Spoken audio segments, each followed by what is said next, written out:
Year after year, EA somehow always makes a terrible game that flops really hard. You know, such as these recent games. But did you know, back in 2020, EA actually came out with a hero shooter? Sadly, it shut down 3 years later, but you probably didn't even know that because nobody played this game. So it's a cool summer morning on July 14th, 2020.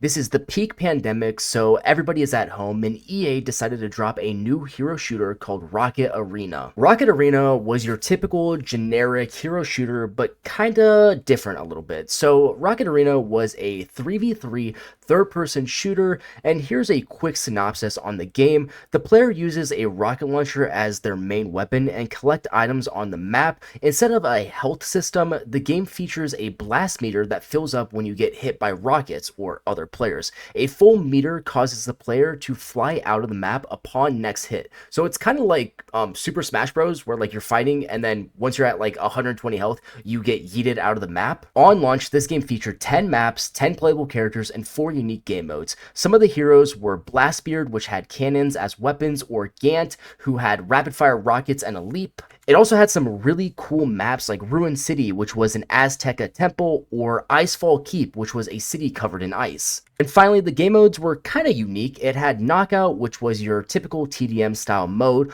or a mode such as Rocket Ball, where there's one ball on the playing field and the respective team had to bring it back to their home base to score it. So why did EA decide to shut down this game? Well, I believe there is 3 main reasons, that being the lack of interest for this genre, the lack of marketing, and a pretty high price tag. For starters, let's talk about the price point for this game. The price for this game on launch was $30, but eventually 2 years later, they would cut the price down to $5, which wasn't bad, but even when this game was $5, the game only peaked at around 1,000 players. I genuinely believe if EA wasn't so greedy and just believed in this game and made the game free to play, it could have been an amazing game and had a supportive community to this day. Another thing that I think hurt this game is the lack of interest for this game. No one was really interested in a hero shooter at the time, let alone a third-person hero shooter that felt pretty generic. And finally, what I believe killed the game the most is the marketing. I feel like EA never really mentioned this or even marketed at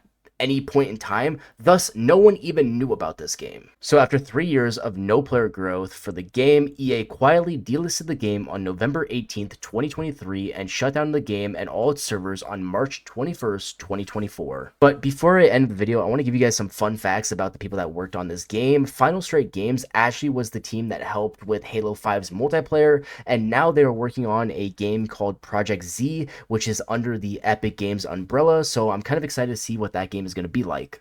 If you want to see how other games failed, click on the screen now.